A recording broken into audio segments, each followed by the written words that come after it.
use the belly, what we jokingly call the Milwaukee's tumor, but I don't want to load him. I am also being very cognizant of my body. If I see you guys doing this, I will come over and I'll whack you in your backside because that's wrong. You got to be in lordosis. I am nice and wide through my legs. I'm using my body and my hands, but the movement of the neck is going to be an extension, not just of my hands doing it, but of my whole body. I want you to envision 7 individual steering wheels. Do you remember Cheech and Chong, the little tiny steering wheel with the chain? Remember why he said he had to have a small steering wheel? Because I can drive with my handcuffs on. You want to think of C1, C2, C3 being a small steering wheel, and then every level getting bigger and bigger is going to be a larger steering wheel. So by the time I get to C7, T1, I'm driving a bus. The little C2-3, it's the little tiny Cheech and Chong steering wheel. You'll never, ever forget that analogy now. I've just ruined you all. How do we find C2? Big old bump. Big one. Can you palpate C1? It's tough because there's a lot of that ligamentum nuchae and all that good stuff in there, all the suboccipital muscles. It's deep in there, and its spinous process is not all that defined. But C2 is one of the first very large defined spinous processes. So I come on those lateral pillars, and I'm using Trouty's point, that second MCP. I have my thumbs loosely on the neck, not digging into his neck, making him feel like he's losing his circulation. And then I'm literally steering that first small joint, and I'm going to a place where I'm getting an end feel. I'm working with this like crazy with Tina right now at our office, and the hardest thing that Tina's experiencing is when she goes for that end feel, she's laterally gliding, and you can see the whole skeleton translating. We only want to go to this. Notice how his body's not shifting side to side now. And then I go from C2, and I find C3, and now I'm testing C4 cranially on C4, C3 on 4. And I'm testing each individual facet.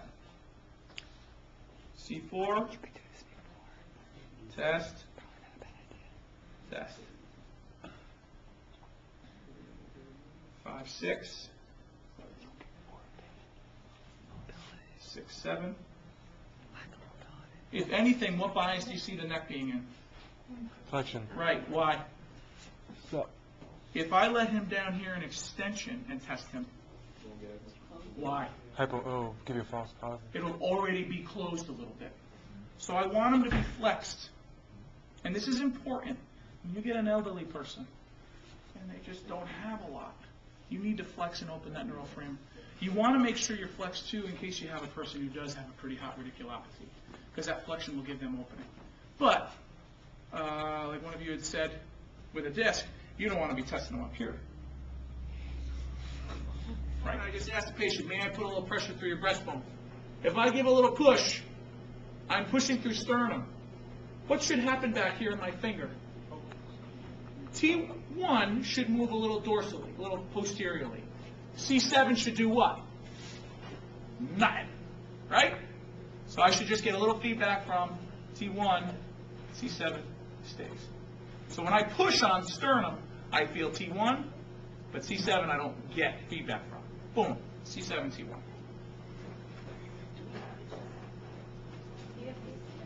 Okay? Now I'm disgustingly lefty. In this position for thoracic segments, I'm doing lefty. You guys, majority of being righty, will likely be, I'm standing, you're lying on what side? Your left side? I'm standing, so she's lying on her left side. The majority of you should be over here using your right hand to palpate. Okay, so don't take my word for it. This is actually perfect because all of you guys should be lying on your right side. Okay? So what I'm doing now is I'm going to assess intersegmental mobility using index finger or my middle finger. And I like, again, my middle finger has a larger area on my homunculus. So, patient has their hands in the front like this. My hand is going over through elbows to create a little P to A.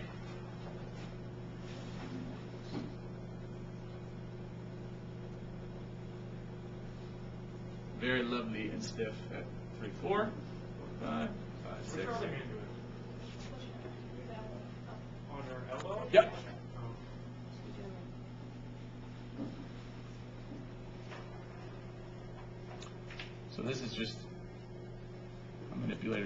degrees of elbow flexion, and I can go bone on bone and feel for here. This is the technique for these people. Lie down on your back. And you may need to do this throughout. Because if I do this to her here, I may be bottoming out because I'm not taking slack out of the shoulder girdle effectively. So I can use a towel or a pillow roll. I can even use a wedge. But for the consideration of time, hands behind your head, underneath your hair, around your neck. And they're clasped. And she has no problem doing that. The guys with the big muscles, this may be tough. Both knees are bent. Now, and look at how nicely I can even do that. I can get her chin right up there. Okay? Roll to the side.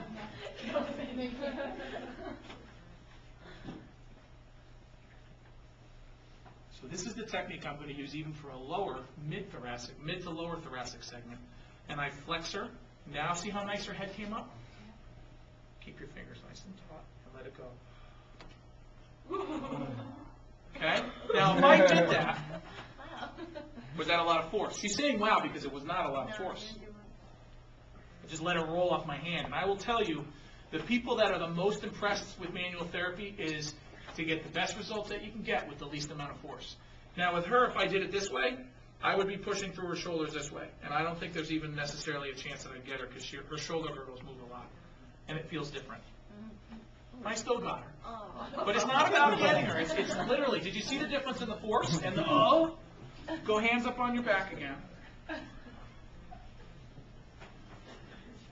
So this is not only a technique just for, say, a very petite female, but a person that perhaps can tolerate this position because we need that ability for the neck to come out and slacken for the upper thoracic. Okay? And she literally went tick, tick, as I loaded it. And tick. You were like an easy date. Yeah. She really did. God. Okay. How did it make you feel though? Cavitation. Now, we had 2 solid days with about 7 or 8 people. Awesome. It was great because we did nothing but techniques, and then I had enough time to go in and actually do the exercise portion. And wouldn't you say, how intriguing was the exercise element of doing? Cool. It was Very just cool. different, because I think Phyllis will say this is probably one of the most undertreated areas of the spine that can have the greatest amount of even impact on lumbar, neck, shoulder. It really is huge, and I'm glad some of the literature is coming out, but you guys are absolutely correct. Look at this. Okay. And if this is a guy who did deadlifts, he's got hypertrophic longissimus, but where I want him is clearly at the peak, the apex, because this is where he's going to have a tendency. But look at the amount of fulcrum I have above and the amount of fulcrum below. The one thing I worry about is when I turn 80, what are my hands going to look like? And I have some pretty recognizable costochondritis because of these pointy things. And your pointy elbows. That's why you want to get them underneath you. Now, the one thing I don't like is see his head? Ooh, look at that. So just kind of going back and forth to let him get used to me. He's already relaxed a little bit, and he already cavitated a touch. Now, to get him at his peak, right there is where I want to push. Right there, the gap.